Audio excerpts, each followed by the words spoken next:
সমবেত ভক্তবৃন্দের চরণে আমার কোটি কোটি দণ্ডবৎ প্রণিপাত। আজানুলম্বিত ভুজৌ কনকাবদাত সংকীর্তনৈক পীতরৌ কমলায়তাক্ষ বিশ্বম্ভরৌ দ্বিজবরৌ যুগধর্মপালৌ বন্দে জগৎপ্রিয়করৌ করুণাবতার। এই বর্ণনাটি কার? চৈতন্য ভাগবত রচিতা বৃন্দাবন দাস ঠাকুর। কে বৃন্দাবন বলুন দেখি? নারায়ণ নন্দন। নারায়ণ দিয়েছিলেন শিবাসের ভ্রাতুষ্পুত্রী ভাইজি, তাই পুত্র বৃন্দাবন দাস ঠাকুর। কোথায় আবির্ভাব? কাছেই দেনুরে। দেনুর পশু নাম শুনেছেন তো? মহাতীর্থ দেনু। চৈতন্য লীলার ব্যাস, যে ব্যাসদেব কৃষ্ণলীলা বর্ণনা করেছেন শ্রীমদ্ ভাগবতে, তিনি আবার নারায়ণী নন্দন বৃন্দাবন দাস ঠাকুর হয়েছেন। সাক্ষাৎ নিত্যানন্দের কৃপাপ্রাপ্ত বৃন্দাবন দাস ঠাকুর। কাছে পিঠে এত তীর্থ সামনে, সেই বৃন্দাবন দাস ঠাকুর চিনতে না পারেন, কাটায় বাস করার কি করতাম? বৃন্দাবন দাস ঠাকুর তার চৈতন্য ভাগবত, প্রথম বাংলা চৈতন্য চরিত গ্রন্থ, প্রথম বাংলায় চৈতন্য চরিত গ্রন্থ। প্রথমেই বর্ণনা করছেন, দেখুন, বন্দে মানে আমি বন্দনা করি। কাকে বন্দনা করছেন? গৌর নিত্যানন্দকে একসঙ্গে বন্দনা করছেন। যে আগে নিতাইকে পরে গৌরকে, কে আগে গৌরকে আগে নিতাইকে, একসঙ্গে একসঙ্গে বন্দনা করছেন। কেন? দুই ভাই এক তনু সমান প্রকাশ। গৌরা নিত্যানন্দ দুটো পুত্র দিয়ে এসেছেন বটে, কিন্তু দুজনে একই প্রকাশ, সমান প্রকাশ দুজনে। দুই ভাই এক তনু সমান প্রকাশ। একটা তনু দুটো ভাগে ভাগ হয়েছে, নিতাই আর দুজনের প্রকাশ সমান। কেমন তাদের বর্ণনা করুন? বলছেন আজানুলম্বিত ভুজ। ভুজ মানে বাহু, আজানু মানে জানু পর্যন্ত। জানু পর্যন্ত দুজনেরই বাহু লম্বিত, দ্বিবচন আছে, অর্থাৎ নিতাই গৌর দুজনেরই বাহু আজানু লম্বিত, মানে জানু হাঁটু, হাঁটু পর্যন্ত লম্বিত। এটি ভগবত একটা লক্ষণ। দেখুন, আমি অবতার বললেই হবে না, অবতারে কত শারীরিক লক্ষণ আছে। শারীরিক লক্ষণ একটি, আজানুলম্বিত বাহু হতে হবে। আমি বাহু আজানুলম্বিত, আমি ভগবান বলি, আমি যদি অবতার বলি মিলবে, বই আমার দেহের সঙ্গে মিলছে না তো। আজানুলম্বিত, জানু পর্যন্ত লম্বিত হবে বাহু। কনকাবদাত, কনক মানে সোনা, অবদাত মানে উজ্জ্বল, সোনার মতো উজ্জ্বল বর্ণ দুজনে। নিতাই চাঁদ সোনার মতো উজ্জ্বল, আমার গৌরহরিও সোনার মতো উজ্জ্বল, তাই কনকাবদাত। গৌরহরি বর্ণ কেমন? স্বর্ণ গলালে যেমন রং হয়, তেমনি আমার গৌরহরি গায়ের রং। আর নিতাই তাদের ঈষৎ রক্তিমহা, ওই গলানো সোনার সঙ্গে যেটা একটু লাল আলতা লাল রং যোগ করে দেখায়, তেমনি আমার নিতাই তাদের আজানুলম্বিত ভুজ কনকাবদাত। সংকীর্তনৈক পীতর। পীতর কাকে বলে? পিতা চ মাতা চ, এই দ্বন্দ্ব সমাস করলে কি হয়? পীতর। পিতা মাতাকে একসঙ্গে কি বলে? পীতর। পিতা চ মাতা চ, পীতর। সংকীর্তনৈক, সংকীর্তনের একমাত্র পিতা মাতা। তাহলে কে পিতা কে মাতা? চৈতন্যের সৃষ্টি এই নাম সংকীর্তন।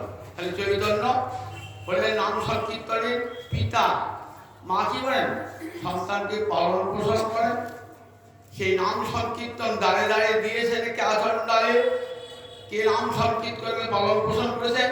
নিতাই চাঁদ চন্ডালে প্রতিদিন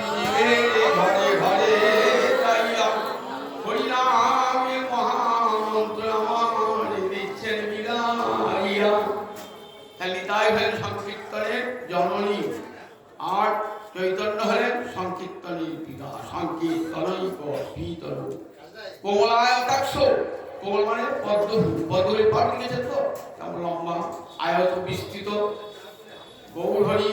আর নিতাই চাঁদের চোখ দুটো কেমন, পক্ষী মানে চোখ, কোমলায়ত অর্থাৎ পদ্মের পাপড়ির মতন আয়ত নেত্র, টানা টানা আকর্ণ বিস্তৃত। চোখ দুটো কেমন হয় ভগবানের অবতার দেখুন, একবারে টানা চোখ, কান ঘেঁষা চোখ, কোমলায়তাক্ষ। ঠিক পদ্মের পাপড়ি, পদ্মের পাপড়ির উপরটা লাল, নিচে লাল থাকে, মাঝখানে সাদা থাকে, ঠিক সেরকম চোখ, কোমলায়তাক্ষ। বিশ্বম্ভর, বিশ্বকে ভরণ করবেন কি দিয়ে, বিশ্ব বিভর্তি, বিশ্বকে ভর্তি দিয়ে নাম ও প্রেম, নাম আর প্রেম দিয়ে বিশ্বকে ভরে দেবেন দুজনে। দুজনেই বিশ্বম্ভর, গৌরহরির নাম বিশ্বম্ভর করে, নিতাই বিশ্বম্ভর, বিশ্বকে নাম প্রেমে ভরে দিয়েছে।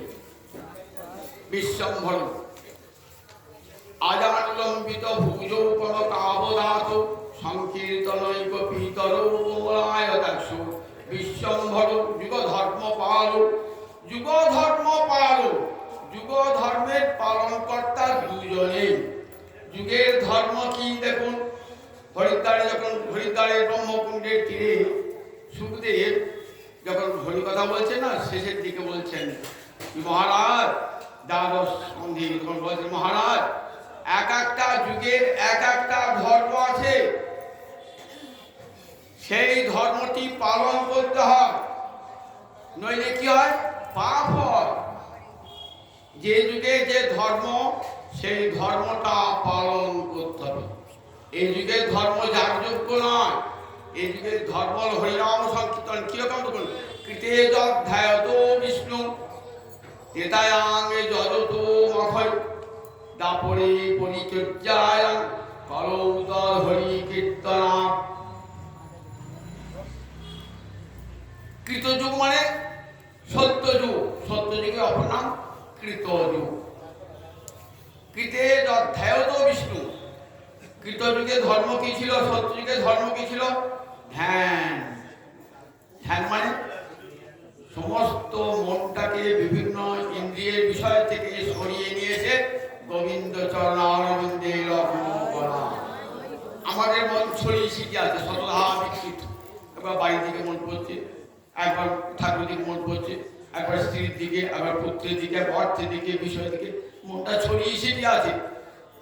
সেই সমস্ত মনকে ধরিয়ে নিয়ে এসে কোথায়, গোবিন্দ চরণারবিন্দে লগ্ন করার নাম ধ্যান। এটা কারা করতে, সত্যযুগের মানুষ। আপনি যদি তাই ধ্যান করতে যান না, ধ্যান হবে না।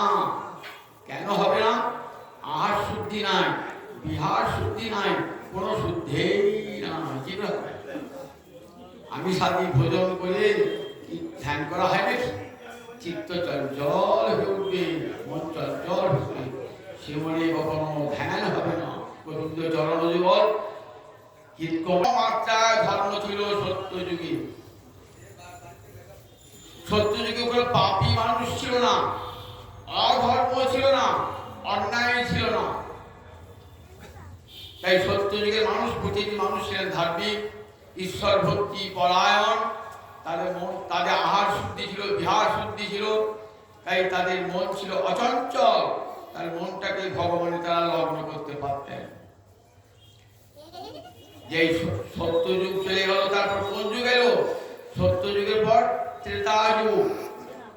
ধর্মের একটা চরণ কমে গেল, 4 পা ধর্ম ছিল তো 3 পা হয়ে গেল, একটা পা চলে গেল ধর্ম।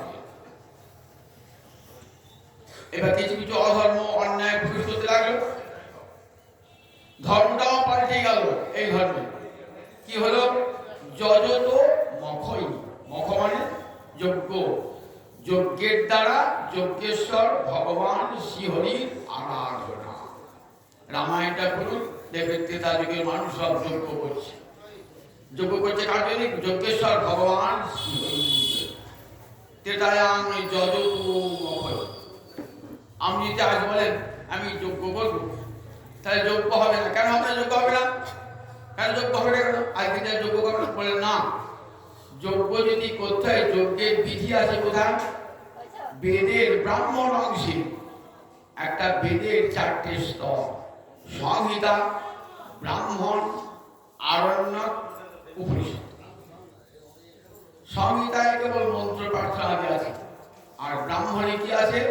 ওই মন্ত্রগুলো কেমন করে প্রয়োগ করবেন, কিভাবে। ব্রাহ্মণে একটা যজ্ঞ করতে কোন মন্ত্রটা কোন জায়গায় প্রয়োগ করব, কোন জায়গায় তার বিনিয়োগ হবে, এটি বলা আছে ব্রাহ্মণ গ্রন্থে। একটা যজ্ঞাগ্নি করবেন তো তার জন্য কি চাই? 4টে বেদজ্ঞ ব্রাহ্মণ চাই। একজন ব্রাহ্মণ কি করবেন না, সমস্ত যজ্ঞটাকে পরিচালনা করবেন। একজন কি করবেন? আহুতি দান করবেন। একজন সামগান করবেন। একজন বেদ মন্ত্র পাঠ করবেন। 4 জনই কিন্তু একবারে বেদজ্ঞ হতে হবে। এতটুকু মন্ত্র উচ্চারণে গোলমাল হবে না। মন্ত্র উচ্চারণ দূরের কথা, স্বর উচ্চারণ, স্বর যদি বৈগুণ্য ঘটে যায় তাহলে যোগ্যটা হবে। বেদ মন্ত্র উচ্চারণে 3টে স্বর আছে: উদাত্ত, অনুদাত্ত, সরিত। উদাত্ত মানে উচ্চ কণ্ঠে, অনুদাত্ত মানে নিম্ন কণ্ঠে, সরিত মানে মাঝামাঝি। যারা বেদ পড়ছেন তারা জানেন বেদ মন্ত্র উচ্চারণ করলে হয় না। উদাত্ত, অনুদাত্ত, সরিত, এই 3টে স্বর উচ্চারণ করতে হয়। যদি স্বরটা উদাত্তের জায়গায় অনুদাত্ত হয়ে যায় বা অযোগ্য হবে না, কি অনুদাত্ত যদি সরিত হয়ে যায় আর যোগ্য হবে না, যোগ্য বিফল হয়ে যায়। শুধু তাই নয়, যজ্ঞে বিপরীত ফল প্রসব করবে। যে উদ্দেশ্যে যজ্ঞ করলেন সেই উদ্দেশ্য তো সিদ্ধ হলো না, বিপরীত ফল করবে। তার উদাহরণ দেখবেন, শ্রীমদ্ ভাগবত একটা উদাহরণ দিয়েছে। ত্বষ্টার পুত্র বিশ্বরূপকে ইন্দ্র হত্যা করেছিল। ত্বষ্টা ঋষি, তার পুত্রের নাম ছিল বিশ্বরূপ। বিশ্বরূপ কি করতেন? বিশ্বরূপের মা ছিল অসুর কন্যা, পিতা ছিল ঋষি। সবাই তো মায়ের বাপের পিছনে টান থাকে, মায়ের প্রতি তার আকর্ষণ থাকে। কারণ যোগ্য ভাগ যেমন পিতা পিতৃপুরুষকে দান করতেন, আবার মায়ের কুলকে দান করতেন যজ্ঞের ভাগ। সেটা লুকিয়ে লুকিয়ে করতেন যাতে ইন্দ্র জানতে না পারে। ইন্দ্র দেখে ফেলেন যে যজ্ঞের হবি দান করছে, ওষুধকে দান করছে, মা তো ওষুধ করে কর না। বলো আমরা অসুররা তো আমাদের বিরোধী, দেবতা বিরোধী, আর তাদেরকে যজ্ঞের ভাগ দিয়ে পরিপুষ্ট করে বলছো তুমি, আমার খেয়ে আমারই শত্রুতা করছো। কি করলেন? বজ্র দিয়ে তাকে হত্যা করলেন। ত্বষ্টা ঋষি বিশ্বরূপকে। ত্বষ্টা জানতে পারলেন আমার পুত্র বিশ্বরূপকে হত্যা করেছে ইন্দ্র। এত বড় স্পর্ধা, সে ব্রাহ্মণকে হত্যা করে। আমি এই ব্রহ্মহত্যার ফল তাকে সঙ্গে সঙ্গে দিয়ে দিচ্ছি বলে একটা যজ্ঞ করলো। খুব ক্রুদ্ধ হয়েছেন, খুব ক্রুদ্ধ হয়েছে, একটা যজ্ঞ করলেন। সেই যজ্ঞকুণ্ড থেকে এমন পুত্র জন্মাবে যে ইন্দ্রকে হত্যা করবে। ক্রোধের মাথায় বেদমন্ত্র উচ্চারণ করছেন তো, ক্রোধের মাথায় কি হয়ে গেল? সরবৈগুণ্য ঘটে গেল। যেটা উদাত্ত স্বরে সেটা অনুদাত্ত স্বরে গেল, যেটা অনুদাত্ত উদাত্ত গেল। যজ্ঞকুণ্ডতে সন্তান জন্মগ্রহণ করলো, তার নাম আমরা সবাই জানেন বৃত্রাসুর। সেই বৃত্রাসুর ইন্দ্রকে হত্যা করতে পারে নাই। বাবার উদ্দেশ্য ছিল কি? যজ্ঞকুণ্ড থেকে এমন পুত্র হবে যে ইন্দ্রকে হত্যা করবে। ফল হয়ে গেল উল্টো। বেদ মন্ত্র উচ্চারণের সরবৈগুণ্য ঘটায়।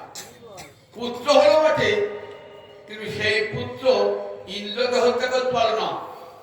ইন্দ্রই তাকে হত্যা করলে বজ্র দিয়ে, দধিচি রশ্মি দিয়ে বজ্র নির্মাণ করে বৃত্রাসুর দিয়ে হত্যা করলেন।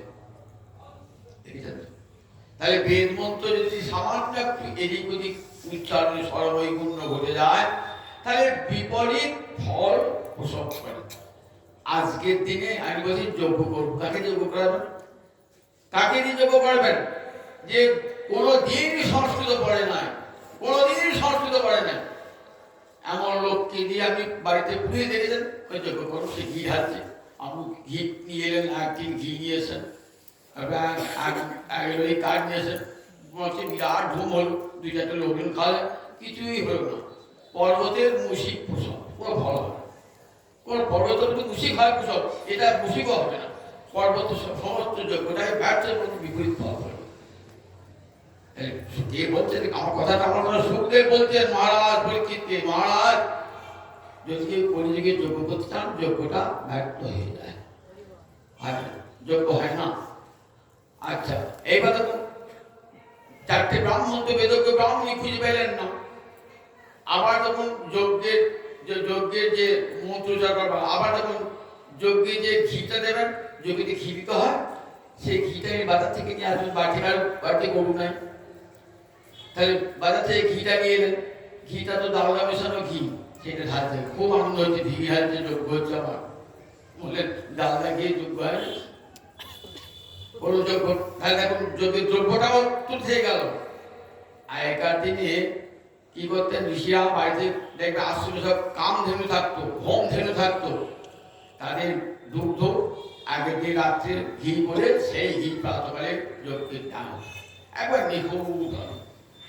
আবার যে যজ্ঞের বেদিটা নির্মাণ করবেন, সেটাও বেদের 16 সূত্রে বলা আছে। বেদিটা কহাত লম্বা কহাত চওড়া হবে, কিভাবে করতে হবে বেদিটি বলা আছে, 16 সূত্রে বলা আছে। সেটাও হলো আপনি হাত নেবে করে দেবে, আপনি করেছ তো কি করেছে, যজ্ঞের বেদিটাও ঠিক হলো না। যজ্ঞের জন্য যে সমস্ত দ্রব্যাদি নিয়ে এলেন, সেটি আমরা আশ্রমে ফলে না, বাড়ি থেকে কিনে আনছেন, কার পদদলিত কার পদবিষ্ট আপনি জানেন না, নিয়ে এলেন, দিয়ে দিয়ে যজ্ঞ করছে। তাহলে দেখুন আজকে দিনে যজ্ঞ করে কোনো জিনিসটাই শুদ্ধ হলো না, সুতরাং যজ্ঞটা টাকা পয়সায় খরচ হবে, কোনো ফল হবে না, পরীক্ষার যোগ্য হবে না। সত্য যুগে ধ্যান, তেতা যুগে ধরিনি, এটা একবার নিখুঁত ভাবে যোগ্য হতো। তেতা যুগ হয়ে গেল, তারপর দাপর যুগ এলো। দাপর যুগে দেখুন যজ্ঞ থাকলো না, ধ্যানও থাকলো না। দাপর যুগে কি হলো? দাপর যুগে ধর্ম হলো পরিচর্যা, অর্থাৎ অর্চনা, ভগবানের সেবা, অর্চনা।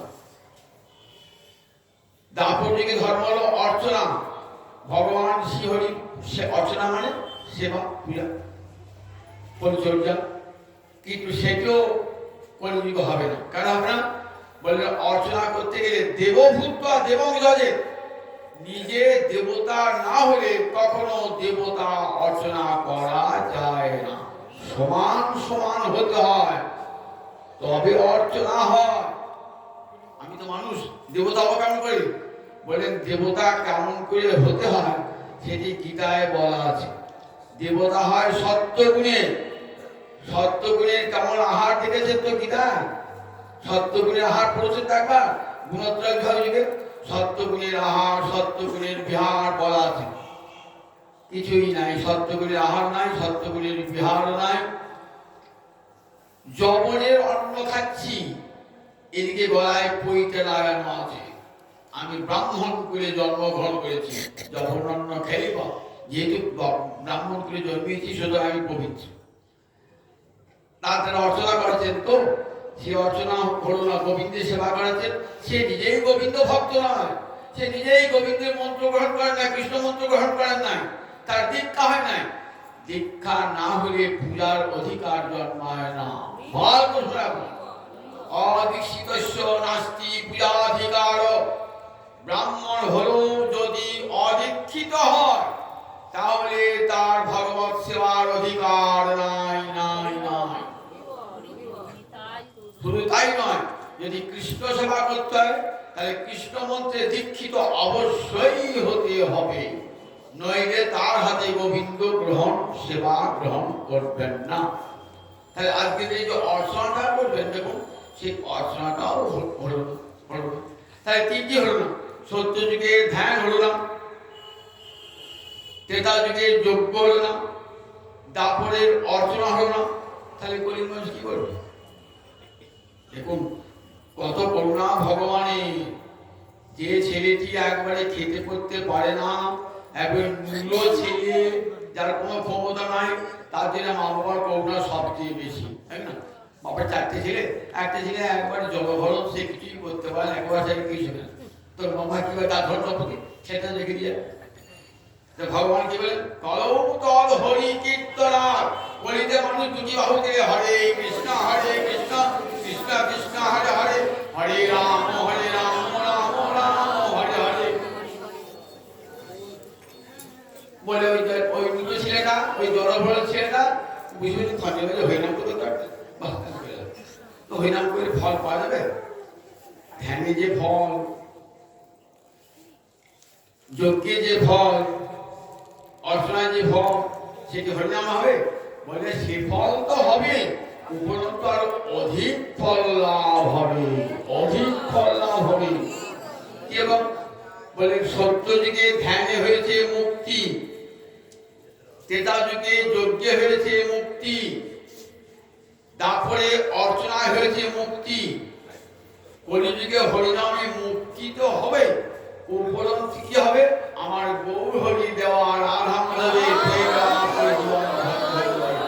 এটি সত্য যুগের মানুষও পায় নাই, ত্রেতা যুগের মানুষও পায় নাই, তারপরে মানুষ পায় নাই। কি পেয়েছে? পরম করুণা আমার গৌর হরি আমার দিয়েছেন এই কলিযুগের মানুষ, যে তোদের মুক্তি তো হবে, উপরন্তু রাধা প্রেমে তোরা ধন্য হয়ে যাবি, যেটা আমি সত্য যুগেও দিনাই। অথচ তারা অধিকারী ছিল, কিন্তু সত্যযুগের মানুষ রাধা প্রেম পাওয়ার অধিকারী তারা। দাপর যুগের মানুষও তাই, ত্রেতা যুগের মানুষও তাই, কলিযুগের মানুষ কিন্তু একেবারে অনধিকারী। এতটুকু পাওয়ার যোগ্যতা তাদের নাই যে কলিযুগের ব্রাহ্মণ গায়ত্রী মন্ত্র পর্যন্ত ভুলে যায়, কুলের আচার কিছুই পালন করে না। সে যুগের অন্যান্য বর্ণের অবস্থা কেমন?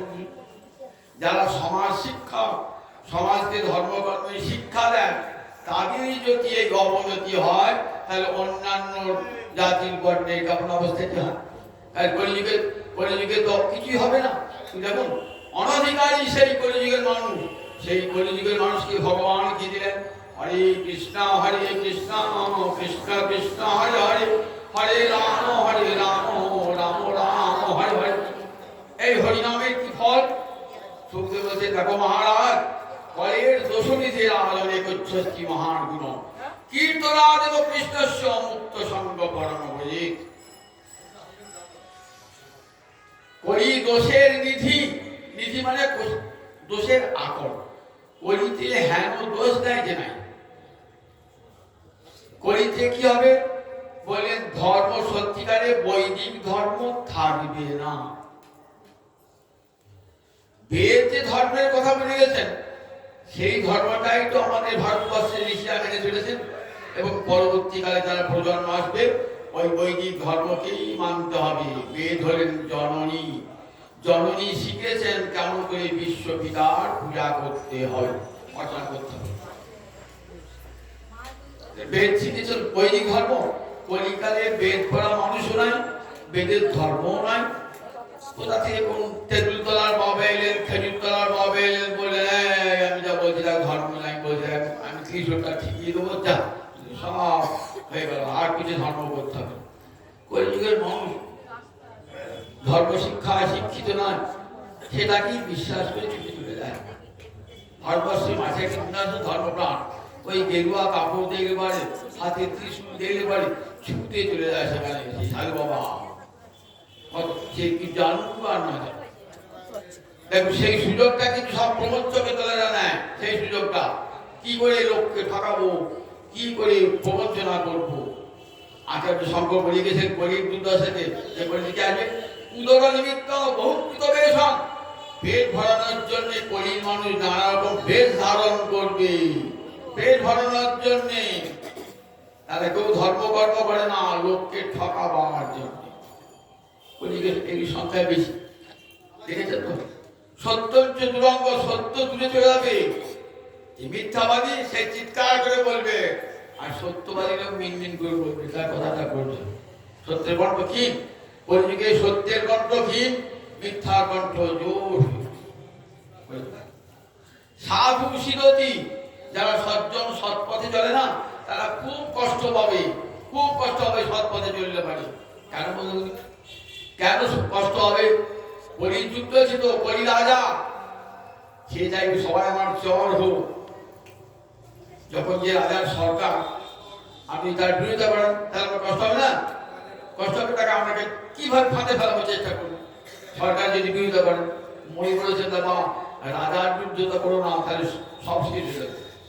তাই কলিযুগে কলি রাজা, আমি যদি কলির বিরুদ্ধে আচরণ করি, হরিনাম করি, তাহলে কলিবেদ্যা তো হরিনাম করা দেখাচ্ছি, এইগুলো তোর ছেলেকে মেরে দিচ্ছি, তোর তো দাভাব দারিদ্র এনে দিচ্ছি, সংসারে বিপর্যয় এনে দিচ্ছি, কি হরিনাম কর।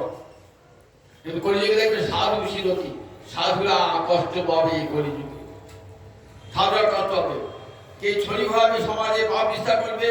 তারপরে সাধু দুর্জন প্রভাবতী, যারা দুর্জন ব্যক্তি সমাজে প্রভাব বিস্তার করবে, তাদের কথায় সমাজ চলবে।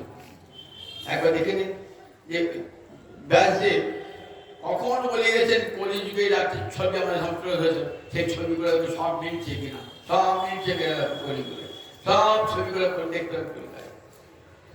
সুখদেব বলছে মহারাজ এত দোষের নিধি বটে, কিন্তু একটা মহান গুণ আছে কলিযুগে। কিসের মহান গুণ? কীর্তনাদ কৃষ্ণস্য মুক্ত সঙ্গ পরম ব্রজে। একবার চিৎকার করে হরে কৃষ্ণ কৃষ্ণ কৃষ্ণ হরে হরে, হরে রাম রাম রাম হরে হরে। আর দেখবেন পরিচর আমার কাছে আসতে পারছে না, দূরে সরে যাবে। দেখবেন নামের এত শক্তি, এত ক্ষমতা, সব যুগেই নামের শক্তি আছে।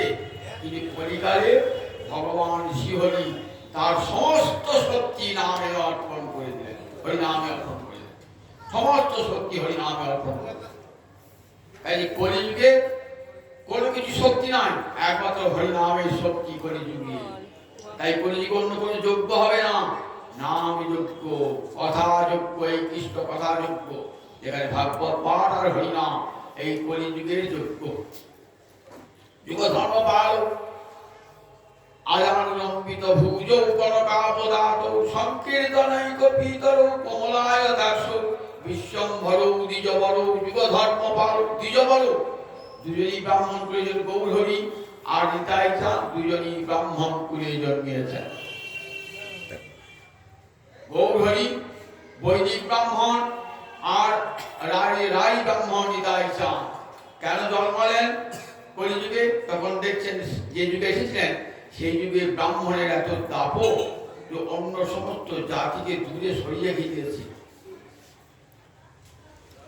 শাস্ত্র জ্ঞানের বালাই নাই, অথচ মানুষকে দূরে সরিয়েছে। গীতা ভাগবত পাঠ হয় বটে, কোন কোন জায়গায় লোকে লুকিয়ে লুকিয়ে ব্যাখ্যা করে। মহাপুরুষ তো কি দেখলেন?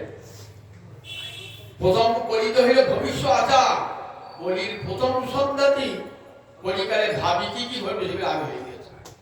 ধর্ম কর্ম লোকে সবে এই মাত্র জানে, মঙ্গল চণ্ডীর গীত করে জাগরণে। এই ধর্ম, মনসা পুজো, মঙ্গল চণ্ডীর পুজো, দম্ভ করি বিশ্বহরি পুজো পঞ্জন। কোথায় আছে? বৃন্দাবন আছে চৈতন্য ভাগবতী। দম্ভ এই দেখ আমার ঠাকুর কৃষ্ণ বাজি কি দেখ, মনসা পুজো পাঠ, মঙ্গল চণ্ডীর পুজো পাঠ, মধ্য মাংস খেয়ে ওই বিশ্বহরি পূজা, মঙ্গল চিন্তা, এইটাই লোকে ধর্ম বলে জানবে। এই ব্যাপক পূজারিত হবে। হরিনাম কোথাও নাই, কোথাও না। কৃষ্ণ নাম কৃষ্ণ কীর্তন কোথাও নাই। সর্বত্র তখন মঙ্গল চণ্ডীর গীত করেন। যারা যারা পণ্ডিত আছেন তারা ধর্ম চর্চাও করেন না। তাহলে কে কাকে হারাবে পাণ্ডিত্যে তার জন্য ব্যস্ত। কে এখন একটা ভুল বললো, ন্যায় শাস্ত্রে একটা ভুল বললো, একবার টিকি তুলে তাকে ধরতে তোমার একটা ভুলে আমি বড় পণ্ডিত। বিদ্যার ফল কি? বিদ্যার ফল সেই বিদ্যার ফল জানি অনিশ্চিত। যদি কৃষ্ণপাদ পদের চিত্তবৃত্তি সেই বিদ্যার ফল জানি অনিশ্চয়। কৃষ্ণপাদ পদ্মে যদি চিত্তবৃত্তি রয়, এটাই কি বিদ্যার ফল? লেখাপড়া শিখে কৃষ্ণে মতি হলো না, বলেন সে শিক্ষার মুখে ছাই, সে শিক্ষার মুখে ছাই। যে কৃষ্ণ স্মৃতি জাগ্রত হলো না, লেখাপড়া সেগুলো এত পড়লেন, বিয়ে পড়লেন, এমএ পড়লেন, এতটুকু ভগবত ভক্ত না। বেদ বলেছে দুপ্রকার বিদ্যা, দে বিদ্যে বেদিতব্যে পরাচ অপরাচ। দুটো বিদ্যা জানতে হবে, একটা পড়া একটা অপরা। অপরা বিদ্যা কাকে বলে? অপরা মানে নিকৃষ্টা বিদ্যা। আমরা কলেজে বিশ্ববিদ্যালয়ে বিদ্যালয়ে যে শিক্ষা পাই না, এটাকে বলে অপরা বিদ্যা। অপরা বিদ্যা মানে নিকৃষ্ট বিদ্যা। এই বিদ্যা দিয়ে কোনোদিন ভগবানকে পাওয়া যায় না। এই বিদ্যা দিয়ে কি হয়? বড় বড় চাকরি হয়, মেলা টাকা হয়, সমাজে মান খাতির হয়, কিন্তু ভগবত প্রাপ্তি ঘটে না। আর একটা বিদ্যা আছে, সেই বিদ্যার নাম পরা বিদ্যা। অথ পরা জয়াত অক্ষরম অধিগম্যতে। পরা বিদ্যা তাকেই বলে যে বিদ্যা দিয়ে ভগবানকে জানা যাবে। পরা বিদ্যা সেই বিদ্যার সর্বশ্রেষ্ঠ বিদ্যা। বিদ্যা বিন্দতে অমৃতম। বিদ্যার দ্বারা কি লাভ হয়? অমৃতত্ব লাভ হয়। অবিদ্যা মৃত্যু জিত্বা বিদ্যা অমৃতমস্তি। ঈশ্বর বলছে বিদ্যা অমৃতম অশ্নুতে। বিদ্যার দ্বারা অমৃতত্ব লাভ হয়। তাহলে আমরা যে স্কুলে করে যে বিদ্যা পাই, এই বিদ্যা দিয়ে অমৃতত্ব লাভ হয় নাকি? কেউ মুক্তি পায় নাকি? এই বিদ্যার দ্বারা মুক্তি হয় না। তাহলে পরা বিদ্যা হলো শ্রেষ্ঠ বিদ্যা, যে বিদ্যা দ্বারা মুক্তি লাভ হয়। কিন্তু তখন নবদ্বীপে তখন বড় বড় পণ্ডিত, কেউ ন্যায় শিরোমণি, কেউ তর্ক চূড়ামণি, এসব পণ্ডিত রয়েছেন, কিন্তু কোথাও গীতা ভাগবত আদি আলোচনাও হয় না। অদ্বৈত আচার্য বেদ পঞ্চানন, মহাদেব যখন 5টি মুখে রাম নাম করেন, 5 মুখে বেদ বলতেন। ঠিক শিবের মতন বেদ পঞ্চানন, সরস্বতী তার ঠোঁটের দ্বারা। অদ্বৈত আচার্য নাম শুনেছেন তো? অদ্বৈত প্রভু,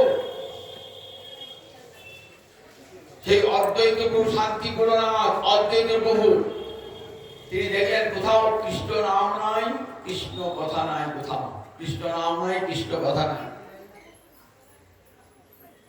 সব সংসার বাসনায় মগ্ন হয়ে রয়েছে, কোথাও কৃষ্ণ নামে নাই, কোথাও কৃষ্ণ কথা নাই, কেউ কৃষ্ণ ভালোবাসে না। অত শাস্ত্র দেখেছেন কৃষ্ণ নাম ছাড়া জীবের মুক্তি হবে না। একমাত্র কলিযুগে কৃষ্ণ নাম নামেতে জীবের মুক্তি। কি তার কথা কে শুনবে? নবদ্বীপে এবং শান্তিপুরে একটি টোল ছিল, সেখানে নির্জনে বসে বসে 2-4 জনকে বসে বসে হরিকথা শোনাতেন, বসে বসে ভয়ে ভয়ে। তখন তো বিধর্মীর শাসন, হিন্দুরাই হিন্দুদের বিরোধিতা করেন, এমন যুগ এসেছিল। সেই অবস্থায় কি ভয়ে ভয়ে হরি বললেই তখন জরিমানা। হরিদাস ঠাকুরকে 22টা বাজারে বেত্রাঘাত করা হচ্ছে। এসব সংবাদ তো রাখেন। কাজী চড়া ঘুরে ঘুরে বেড়াচ্ছে, কোথায় হরিনাম হচ্ছে? যেখানে হরিনাম হচ্ছে এদিকে খোল ভেঙে দাও, যারা হরিনাম করছে তাদেরকে বেত্রাঘাত করো। এমনই দুঃসহ অবস্থা দেখেছেন। একদিকে বিধর্মী শাসকের অত্যাচার, আবার একদিকে কতগুলো হিন্দুর অত্যাচার। এই খুব লুকিয়ে সঙ্গোপনে হরিনাম করতেন, বেদান্তাদি শিক্ষা দান করতেন। জগৎজীবকে শোনাচ্ছেন, কি বলবেন? চোখে জলা ভাবছেন, হে গোবিন্দ, তুমি যদি না আসো তাহলে কারোর শক্তি নাই জীবকে হরি বলার। হচ্ছে কলিকালের যুগ ধর্ম হরে কৃষ্ণ কৃষ্ণ কৃষ্ণ হরে হরে, হরে রাম রাম রাম হরে হরে। একবার যদি কেউ আদর করে হরিনাম করে, মুক্ত সঙ্গ পরম ব্রজে, সংসার বাসনা থেকে সে মুক্ত হয়ে যায় এবং পরম গতি লাভ করে একবার কৃষ্ণ নামে। কে বলছেন? সুখদেব হরিদ্বারে ব্রহ্মপুত্রের তীরে, সেখানে শুধু মহারাজ পরীক্ষিত নাই, কে কে বসে আছেন দেখো। জগতে যারা শ্রেষ্ঠ মানুষ, হাজার হাজার ঋষি, তাদের কারো বয়স 500, কারো বয়স 1000, সব বসে আছেন ঋষিরা। বেদ বিদ্যায় সুপণ্ডিত বসে আছেন। আবার কি বসে আছেন? স্বয়ং ভগবান পরশুরাম বসে আছে, ভগবান বসে আছে। সেখানে সুখদেব বলছেন, মহারাজ উচ্চকণ্ঠে, কলিযুগে একমাত্র হরিনামই যোগ্য। কীর্তনাদ কৃষ্ণস্য মুক্ত সঙ্গ পরম ব্রজে। একবার বাহু তুলে বলুন হরে কৃষ্ণ কৃষ্ণ কৃষ্ণ হরে হরে, হরে রাম রাম রাম হরে হরে। কলিযুগের ধর্মই হলো এই হরিনাম সংকীর্তন। নামে সমস্ত শক্তি দিয়েছেন মহারাজ। কলিকালে মানুষকে আর কিচ্ছু করতে হবে না। ক্ষণে ক্ষণে হরিদাস ঠাকুর মহাপুরুষ কি বলছেন, ক্ষণে ক্ষণে করো তুমি বেদ অধ্যয়ন, ক্ষণে ক্ষণে করো তুমি যোগ্যতা প্রদান, ক্ষণে ক্ষণে করো তুমি সর্বতীর্থে স্নান, যোগিনাশী হইতে তুমি পরম পাবন। হয়ে যাবে উপাম কিছু জায়গায় তুই নিজ জাতি, আমি হীন জাতি, আহিন জাতি আমার জন্ম, আমি তো কিছু জানি না। মহাপ্রভু কি বলছেন, ক্ষণে ক্ষণে করো তুমি বেদ অধ্যয়ন। যতবার হরিনাম করছো ততবার তুমি বেদ পাঠ করছো। ক্ষণে ক্ষণে করো তুমি যোগ্যতা প্রদান। যতবার তুমি নাম করছো ততবার তত করে যোগ্য হচ্ছে, তত করে তপস্যা, তত করে দান হচ্ছে। ক্ষণে ক্ষণে করো তুমি সর্বতীর্থে স্নান। যতবার হরিনাম করছো পৃথিবীতে যতগুলো তীর্থ আছে সব তীর্থে তোমার স্নান হয়ে যাচ্ছে। যোগিনাশী হইতে তুমি পরম পাবন। কোথায় যোগী কোথায় সন্ন্যাসী? কলিকালের যোগী সন্ন্যাসী কেউ পবিত্র নয়, আর তুমি পরম পাবন। গঙ্গাও চান হরিদাস আমার জলে স্নান করুক। কেন? সব পাপীরা আমার জলে স্নান করে পাপটা আমাকে দিয়ে যায়। সে পাপটা দূর করবে কে? হরিদাস স্নান করলে সে পাপটা দূর হয়ে যাবে। দেখেছেন তো? তাহলে দেখুন কোথায় বসে বলছেন সুখদেব হরিদ্বার ব্রহ্মকুণ্ডের যে এতগুলি ঋষির সামনে, আবার স্বয়ং ভগবান পরশুরাম বসেছেন, বলেন কীর্তনাদ লোকে বেশি করতে হবে না, একবার কৃষ্ণ নামে যত পাপ হরে, পাপীরও সাধ্য নাই তত পাপ হরে।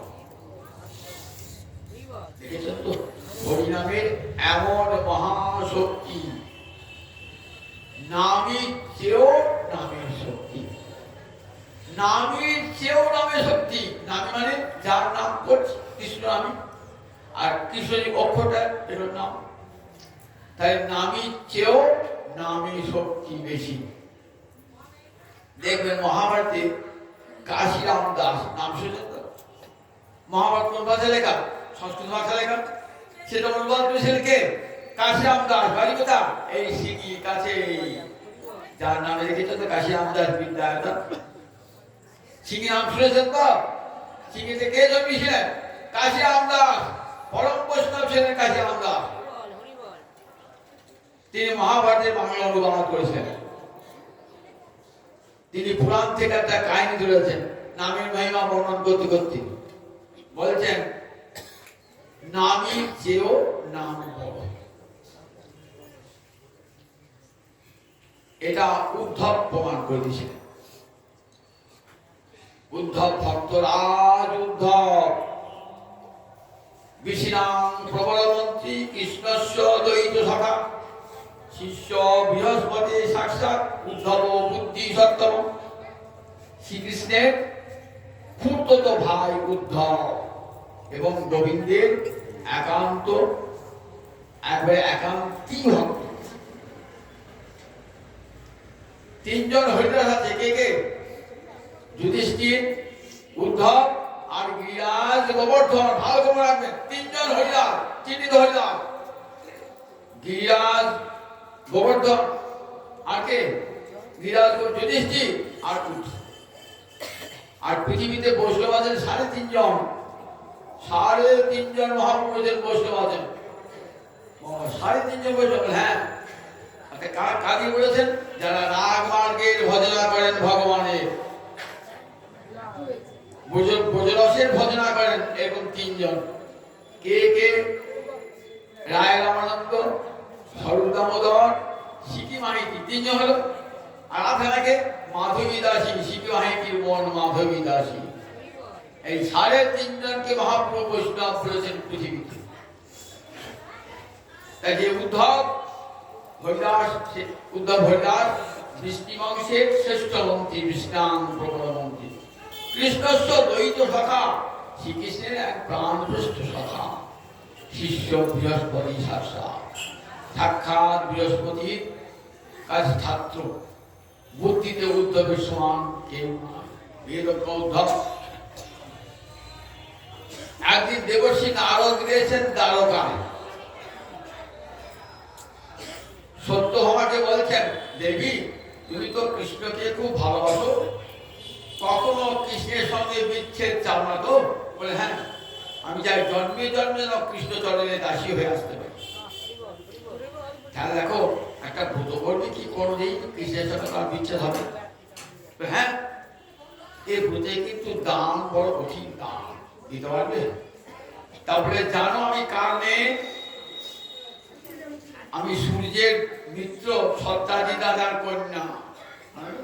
সত্যাজি দাদার কন্যা। আমার ঘরে ধন দৌলতে অভাব না। তুমি কত টন নেবে বলো? সোনা নেবে বল, তাই দিল একা ঘড়ি মা বল কি যায়? তা বললে ওসবটা আমি নেবো না, সন্ন্যাসী মানুষ, ওসবটা আমি দিই না। তুমি কি নেবে? দান চাইছো? দান চাইছো কি? দান ওদের নেয়, সোনা দানে এসো, টাকা পয়সা চায় তো না, সব দান নাই। তা কি দান নেবে? ভিক্ষেতে বাঁধিয়া দিতে হইবে স্বামী দান। স্বামী দান করতে হবে। এই দান যদি পারো না, তাহলে কোনো কালে কৃষ্ণের সঙ্গে তোমার বিচ্ছেদ হবে। সত্যভামা ভালো করে না বুঝি বলে ফেলেন, বেশ তাই হবে। তাহলে যোগদান করতে পারি তো ভূতরা হ্যাঁ করো। দেখো আমার তুমি বিশ্বাস হচ্ছে না। কারণ বিশ্বাস হচ্ছে না, পুরীর যোগ্যতা আছে না, এই টাকাটা ঠিক দক্ষিণা ঠিক দেবেন তো নামিয়ে রাখুন দক্ষিণাটা। কাজ করবেন দুপুরা বলেন, যদি কমি দেয়, যদি নাও সামনে আমি 590 সামনে নামিয়ে রাখুন, তবে প্রস্তুত করবো না। সামনে বিশ্বাস হয়ে দেবে, স্বামী দেবে, তবে হ্যাঁ স্বামী দিয়ে দেবো। কিন্তু তোমার একা স্বামী তো নয়, 16,108 বাবা এতজনের স্বামী, তুমি একা দেবে কি করে? একা আমি সত্যাজিত করি না, আমি যা বলবো তাই হবে। আমি স্বামীকে বিচতে পারি, কিনতে পারি। তুমি বাবা এত ক্ষমতা তোমার? বেশ, তাহলে দেখো আমার চোখের সামনে নিয়ে স্বামীকে, ওই তোমার সামনে বাড়ির সামনে পারিজাত গাছ আছে না, পারিজাত গাছ কোথায় থাকে? স্বর্গে থাকে। সেই গাছটা লাগিয়ে দিয়েছেন। কেন? একটা পারিজাত ফুল এনে রুক্মিণীকে দিয়েছিলেন। সত্যভামা কি দাও মা, বাবারি ফুলটা আমাকে না দিয়ে রুক্মিণীকে দিয়েছ? একবারে গভীরের পিঠে চেপে ভগবান গেলেন স্বর্গে, সেখানে দেবতা যুদ্ধ করে ওই যে এলেন স্বর্গের গাছ খুব নিয়েছিলেন, একবারে বসিয়ে দিলেন সত্যভামার ঘরের সামনে। ওই তো তোমার গাছ চলেছে না, ওই গাছে এনে বেঁধে দেবো, আমি বুঝবো আমি আমার যে হয়ে যাবে, ভোট হয়ে যাবে, তো বিশ্বাস হচ্ছে না আমার কথা। না, স্বামী রান্না বড় কঠিন কাজ পারবে? কৃষ্ণকে নিয়েছে, দড়ি দিয়ে বেঁধে দিয়েছেন গাছটি। কৃষ্ণ রঙ্গ দেখছে, মজা দেখছে, কি করে যোগ্য টোগ্য সব হয়ে গেল। এবার দাম দক্ষিণা দাম, এইবার নারদ দক্ষিণা কৃষ্ণকে নিয়ে সঙ্গে চলে যাচ্ছে। সত্যভামা অবাক হয়ে গেল, এই তুমি যে বললে কৃষ্ণের সঙ্গে বিচ্ছেদ হবে না, তা তুমি কি যুগে পাচ্ছ? কি যুগে পাচ্ছ? তাহলে আগে কি বলেছিলাম? আগে বললাম দেখো দান করেছো আর ফেরত হবে না। দান করে যে ফেরত নেয় না, নরক তার স্থান হয়। সত্যি তো, দান করেছি কি করে ফেরত দেবো? তা আমার বললাম সঙ্গে, তা বললে আমি তো সন্ন্যাসী মানুষ, শাস্ত্রে বলেছে সন্ন্যাসী মানুষের সঙ্গে কখনো নারী থাকা উচিত না। আমার সঙ্গে সত্য আমার মসজিদ হয়ে গেছে, বসে গেলেন সঙ্গে সঙ্গে 16,108 খবর পেয়েছেন। তারা সবাই শুনছেন, ও কৃষ্ণকে ফিরিয়ে দাও, কৃষ্ণকে ফিরিয়ে দাও। নারদ দান হয়ে গেছে, ফিরে দেবো কি করে? দান হয়ে ফেরত হয় নাকি? 16,108 সেইখানে সব উৎসাহ করতে করবে। কৃষ্ণ রঙ্গটি দেখছেন। কৃষ্ণ বলছেন, দেখো নারদ, আমার বিরহে ওরা প্রাণ পরিত্যাগ করবে, তুমি আমাকে ফেরত দিয়ে দাও। গিয়ে বলছেন দেবী সত্যম, শোনো দেবী, ফেরত দিয়ে দেবো কিন্তু একটা শর্ত। কি শর্ত?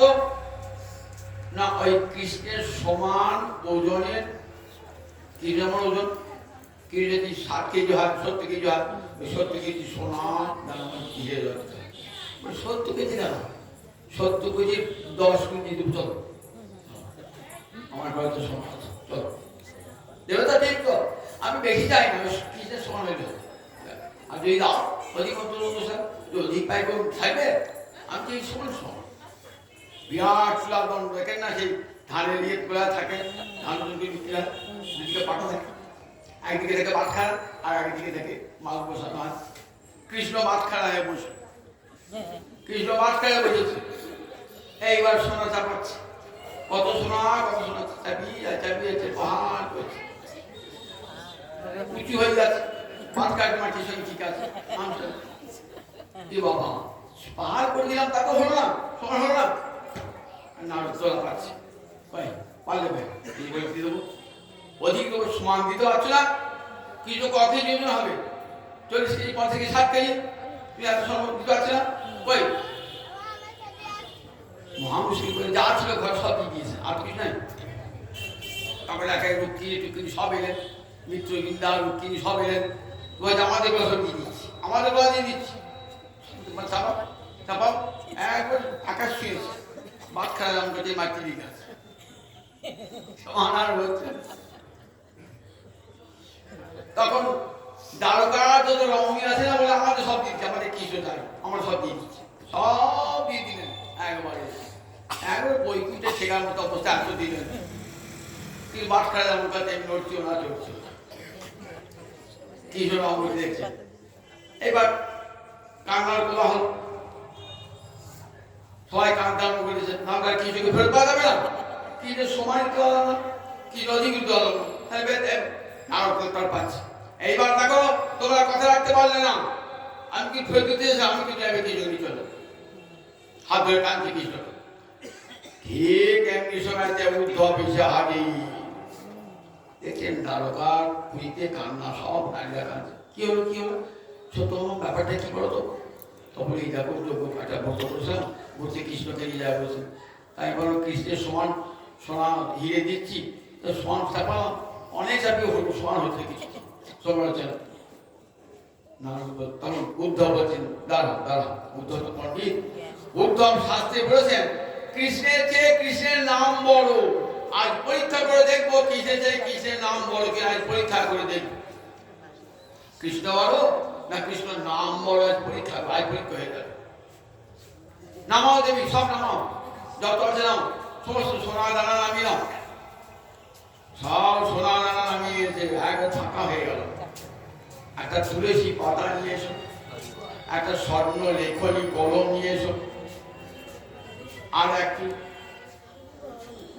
চন্দন নিয়ে এসো। কি করলেন সত্যমা, একটা তুলসী পাতা নিয়ে এসেছেন, একটা সোনার কলম নিয়ে এসেছেন, আর একটু চন্দন নিয়ে এসেছেন, বড় করেছেন কয়েদি মধুসের মদনে কৃষ্ণ লিখে তুলের উপরে দিল, তুলো ছিল হয়ে গেল।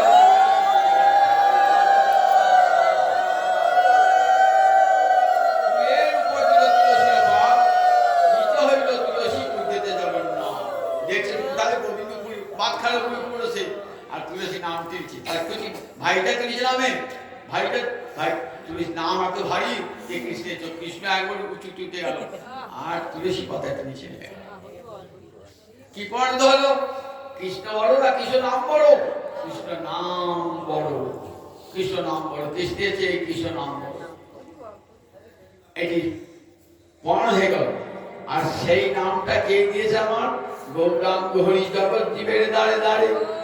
দেখো কৃষ্ণের চেয়ে বড় জিনিস নাম, কৃষ্ণের চেয়ে বড় জিনিস নাম, কৃষ্ণ নাম দিলাম, ঘরে ঘরে বসে বসে হরে কৃষ্ণ কৃষ্ণ কৃষ্ণ হরে হরে, হরে রাম রাম রাম হরে হরে। রয়েছে পুরী ধামে গম্ভীরায় রাধা রানীর প্রেমী দিবারাত্র কাঁদছেন, রাধা প্রেমে বিভোর রায় ঋণ শোধ করতে এসেছেন তো গৌর হরি আমার। ঠিক রাধারানী কৃষ্ণ বিরহে যেমন করে কেঁদেছিলেন বৃন্দাবন মাথুর বিরহে, তেমনি করে কাঁদছেন। স্বরূপ দামোদরের গলা ধরছে একবার, রাম রায়ের গলা ধরছে। ওগো স্বরূপ দামোদর, ওগো রাম রায়, বলো গেলে কোথায় গেলে কৃষ্ণ পাহাই, কোথায় গেলে কৃষ্ণ পাহাই। চোখের জল আমার মহাপ্রভু ভাসছেন দুটি নয়ন ধারায়, ওই ধারায় ধরা ভেসে যায় রে আমার মহাপ্রভু যুগল নয়নের ধারা, ধারায় ধরা ভেসে যায় রে। কাঞ্চন দিবারাত্র গম্ভীর মন্দিরে বসে কাহা দাও কাহা পাও সমুরলী বদন।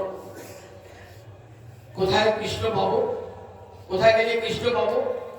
সর্বদামোদর বিশাখা রায় রামানন্দ ললিতা, তারাই কলিযুগে রাম রায় আর সর্বদামোদর হয়েছেন।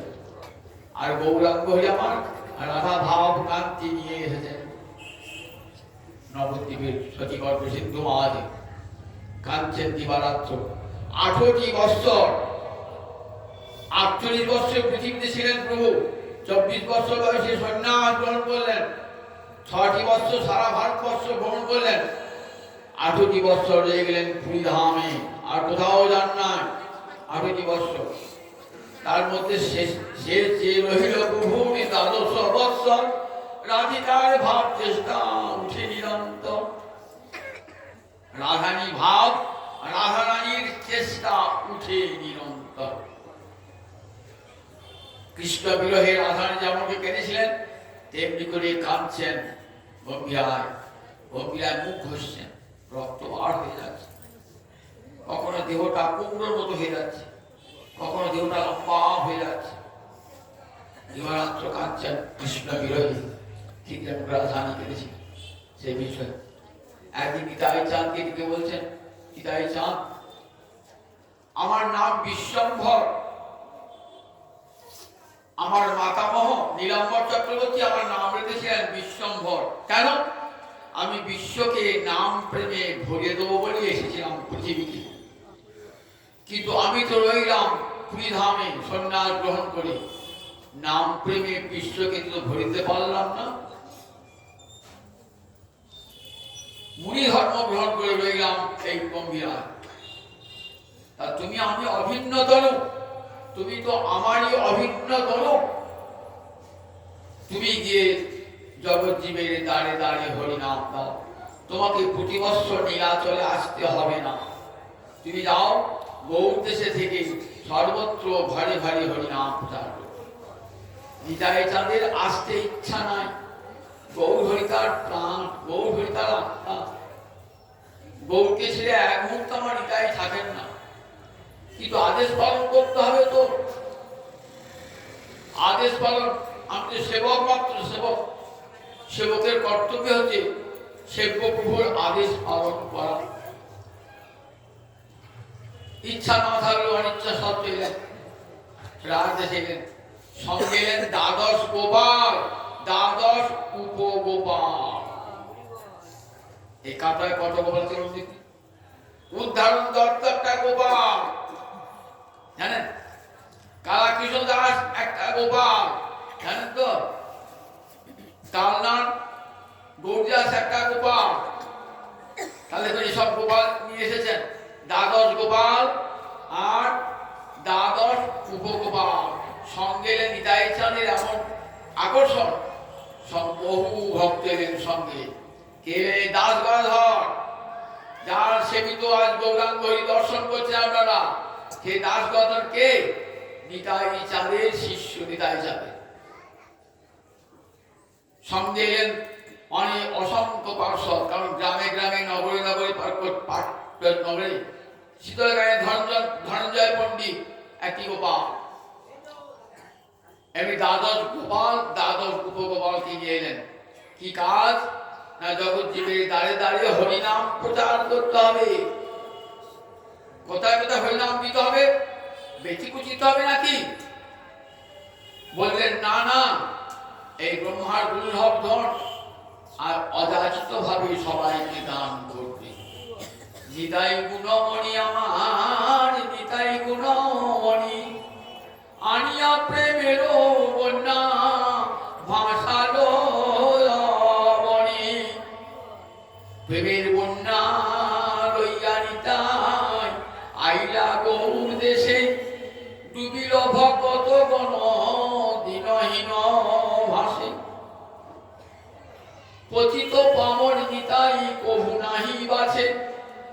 ব্রহ্মার দুর্লভ দহন সবাকারে যাচ্ছে এই নামে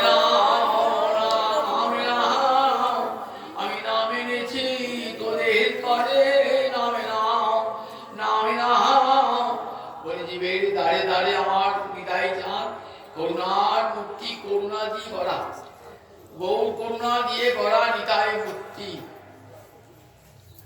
ব্রহ্মার দুর্লভ প্রেম সবাকারে যাচ্ছে ব্রাহ্মণও পাবে ওই চণ্ডাল হানিমিটি সেও পাবে কেউ এই কৃষ্ণ নাম প্রেম থেকে কেউ বঞ্চিত হবে না আবদ্ধ করুণা সিন্ধু কাটিয়া মুহান ঘরে ঘরে প্রেম বুঝে অমিয়া রোমান ঘরে ঘরে বুঝে প্রেম অমিয়া রোমান লোচন বলে আমার নিতাই জীবনা ভজিল জানিয়া শুনিয়া সেই আত্মঘাতী হইল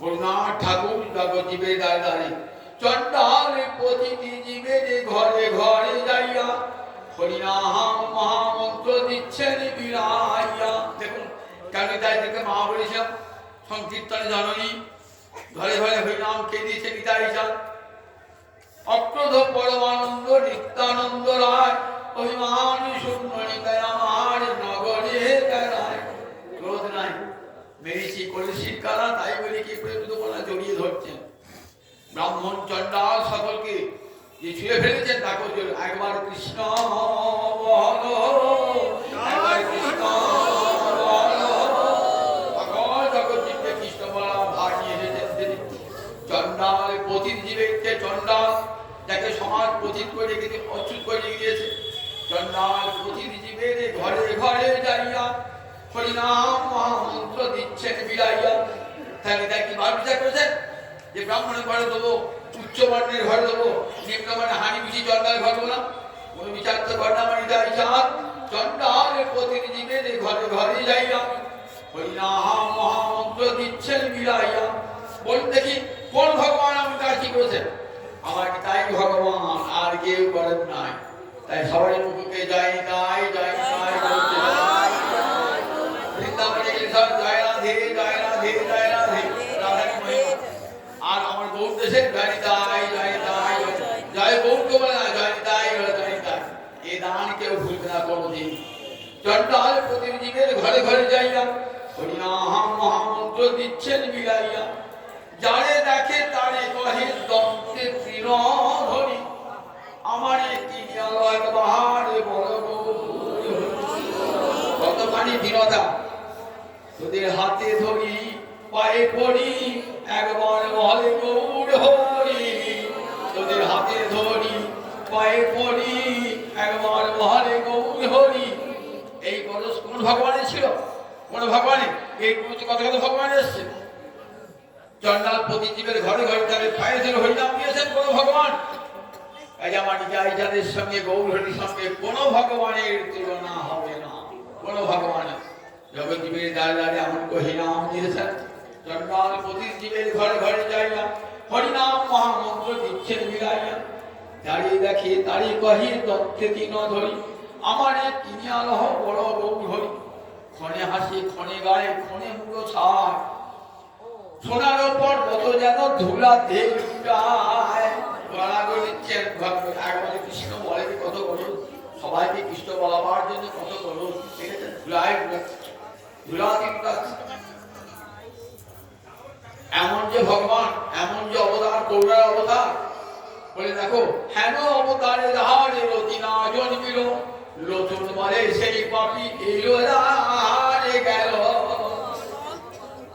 এমন নিতাই চাঁদের উন্নতি হলো না যে নিতাই চাঁদ করুণা করে হরিনাম দিয়ে গেলেন কি প্রয়োজন ছিল তা আমাদের কল্যাণের জন্য আমাদের মঙ্গলের জন্য আমাদের জীবনে যাতে কোনো অমঙ্গল না ঘটে কোনো বিপর্যয় না ঘটে আমাদের সুখে সংসার করতে পারি তার জন্য নিতাই চাঁদ ঘরে ঘরে দিয়ে গেলেন কিচ্ছু করতে হবে না ঘরে বসে বসে হাতে তালি দিয়ে বল হরে কৃষ্ণ কৃষ্ণ কৃষ্ণ হরে হরে রাম রাম রাম হরে এটি বলি যোগ্য হয়ে গেল তপস্যা হয়ে গেল দান হয়ে গেল সব ব্রত হয়ে গেল ভাগবত বলেছেন হরিনামকে ব্রত রূপে গ্রহণ কর আর কোনো ব্রত করতে হবে না যজ্ঞ করতে হবে না হরিনামকে ভূতের বেরো। আমি যাগ যোগ্য করছেন, ভূত করছেন, মুখে হরিনাম নাই, বলে কোনো ফল হবে না, কোনো ফল হবে না। তাই যজ্ঞে আদিতে মধ্যে অন্তে সর্বত্র হরিনাম। ঈশা জানেন কলিযুগে হরিনাম ছাড়া কোনো কিছু ফল হয় না। এটা আদিতে অন্তে মধ্যে সর্বত্র হরিনাম দিয়ে দিয়েছেন তাদের। হরি বললেই ফল, হরি বললেই ফল। এমনই নাম, যে নাম এত মহিমাযুক্ত, একবার ঠাকুর রামকৃষ্ণ শেয়ার করেছে, বলছে কিছু করতে না পারি বসে বসে হরিনাম কর। সন্ধ্যাবেলায় গাছতলায় বসেছেন তো হাতে দাঁড়িয়ে দিচ্ছেন, দেখবেন গাছের পাখিগুলো বসছিল সব উড়ে পালিয়ে। আমাদের দেহ মুখে কত পাপ পাখি বসে আছে, বলে কিছু করতে না, হাত দাঁড়িয়ে একবার হরে কৃষ্ণ কৃষ্ণ কৃষ্ণ হরে হরে, হরে রাম রাম রাম হরে হরে, সব পাপ পাখি উড়ে পালাবে। সেই গৌর হরি জীব উদ্ধারের জন্য সন্ন্যাস গ্রহণ করেছেন। আগামী 1 মাঘ আমার মহাপুরুষ সন্ন্যাসের দিন। কেন তার সন্ন্যাস গ্রহণ করবার কি প্রয়োজন ছিল? শুধু জীবকে উদ্ধার করবার জন্য। সমস্ত সংসার সুখ পরিত্যাগ করে অনাথিনী জননী শচী দেবীকে, বিষ্ণুবাকে পরিত্যাগ করে, সমস্ত নবদ্বীপের ভক্তকে সমস্ত পরিত্যাগ করে চলে গেলেন কান্তাকার নয়ন জলে বুক ভাসিয়ে চলে গেলেন কোথায়? তারপরে এসে সন্ন্যাস গ্রহণ করে চলে গেলেন পুরীধামে। উদ্দেশ্য জগজ্জীব যেন কৃষ্ণ বলে, কৃষ্ণ বলে, এই উদ্দেশ্যে আমার গৌর হরি সন্ন্যাস গ্রহণ করলেন। নিতাই চাঁদকে পাঠালেন রাজ দেশে, জগজ্জীবের দ্বারে দ্বারে গিয়ে হরিনাম দাও। কলিকালে আর তো কোনো ধর্ম নাই, হরির যুগা ধর্মই হলো হরিনাম সংকীর্তন। এই হরিনাম সংকীর্তনকে অবলম্বন করুন কলিকালে, আর ভক্ত সঙ্গে বসে বসে ভাগবতী কথা শ্রবণ করুন। মানব জীবন ধন্য হয়ে যাবে, সার্থক হয়ে যাবে, আর কিচ্ছু করতে হবে না। বলে এত বড় ধর্ম জগতে আর নাই। দেখেছে তো সারা বিশ্ববাসী কত বড় বড় শিক্ষিত মানুষ, তারা শাস্ত্র করে দেখেছেন যে কলিকালে আর কিছুই নাই।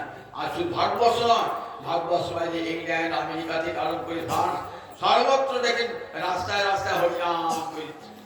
লেখাপড়া জানা লোক, সব বিদ্যা লোক, সেখানকার সবাই লোক, 100% লোক শিক্ষিত লোক, তারা সবাই হরিনামকে কেমন গ্রহণ করেছে তারা করে দেখেছেন। সত্যি কলিকালে হরিনাম মহাশক্তি ধর, এই হরিনামকে গ্রহণ করে তারা সর্বত্র হরিনাম করছেন। আর যে ভারতবর্ষে দেওয়া হরিনাম, সেই ভারতবর্ষে মানুষ হরিনাম করে না। কি আশ্চর্য ব্যাপার দেখুন, বিদেশের মানুষ আর হরিনাম করছে রাস্তায়, রাশিয়ার রাস্তায় রাস্তায় হরিনাম, ইংল্যান্ডের রাস্তায় রাস্তায় হরিনাম, ফ্রান্সের রাস্তায় রাস্তায় হরিনাম। আর আমাদের হরিনাম করতে লজ্জা হয়। মনে বারব্রত করবো, শনি পুজো করবো, চণ্ডী পুজো করবো, হরিনাম করতে পারে না, একাদশী করতে পারে না, অন্য করতে মঙ্গলবারের মতো করবো, শনির মতো করবো, একাদশী বলেই লজ্জা হয়েছে, একাদশী বলেই লজ্জা হয়েছে। দেখেছেন তো, আগে তিলক কাটতে লজ্জা, গলায় মালা পরতে লজ্জা। আর বিদেশের মানুষ দেখুন তিলক কাটছে, কেমন গলায় মালা পরে হরিনাম মালা জপ করছেন।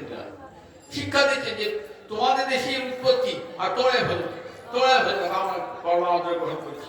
তাই কলিকালে মা প্রত্যেকেই তিলক কাটবেন, হরিনাম গ্রহণ করবেন, গলায় মালা পরবেন, হরিনাম জপ করবেন। আহার যত সম্ভব শুদ্ধ করার চেষ্টা করবেন। অন্তত একবারে না পারেন এই মাসে খাবো না, এই বারে খাবো না, এমনি করতে করতে মনটাকে ধীরে ধীরে হবে, তবে হরিনাম থেকে ফল দান করবে না। হরিনাম যে কোনো অবস্থায় ফল দান করে, তাহলে চিত্ত বিশুদ্ধ করবার জন্য মন যাতে পবিত্র জগা সৃষ্ট হয় তার জন্য করবে। দেখুন এই যে কাঁটা বিভিন্ন জায়গায় আশ্রমে হরিনাম হয়, উদ্দেশ্য একটাই, যাদের উপরে এসে হরিকথা শুনে হরিনাম বিতরণ করতে, হরিনাম করতে পারি, তার জন্য তো এই মা এখানে আশ্রম তৈরি করেছেন। এখানে কত আশেপাশে কত লোক এই হরিকথা শুনতে পান, প্রতিদিন হরিনাম শুনতে পান। এই যে হরিনাম শুনলো, কানে ঢুকলো, তো মুখে না বলে কানে ঢুকলো, কানে।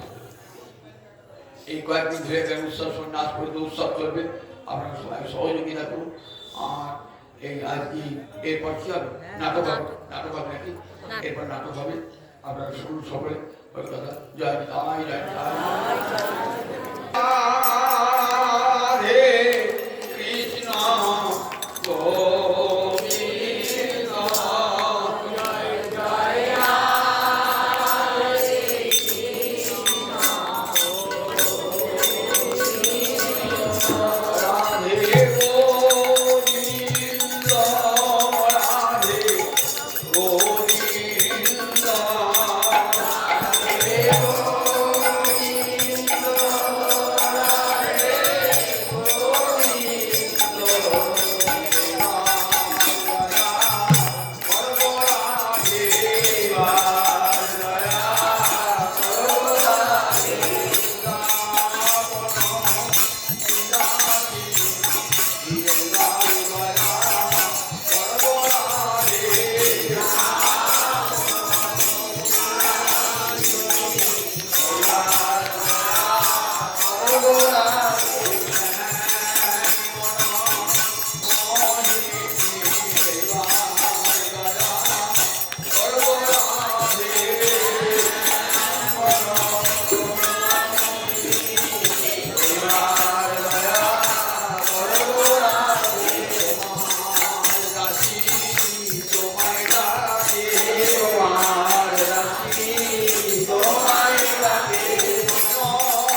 জয়